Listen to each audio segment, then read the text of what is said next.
ඉතා හොඳයි කියන එක සේවාවේ ප්‍රගමණයට හේතු වෙන්නේ නැහැ. ඉතා හොඳයි කිව්වට බඩකට පිරෙන්නේ නැහැ. ඉතා හොඳයි කියලා කිව්වට තමන්ගේ පවුල්වල අඬන දරුවන්ගේ ප්‍රශ්නේ, පවුලේ ප්‍රශ්නය, දෙමව්පියන්ගේ ප්‍රශ්නය විසඳෙන්නේ නැහැ.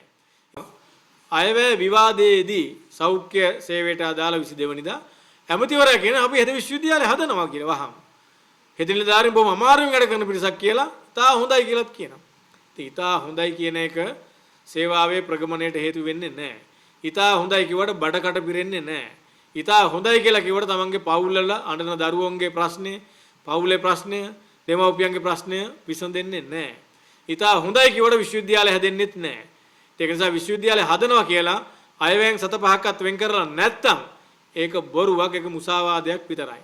ඉතින් ඒ මුසාවාදයේ පැත්තකට දාලා බජට් එක සංශෝධනය කරලා විශ්වවිද්‍යාලය හදන එක පටන් ගන්න මුදල් වෙන් කරන්න කියලා අපි ඇමතිවරයාටත් ජනාධිපතිවරයාටත් ආණ්ඩුවටත් කියනවා.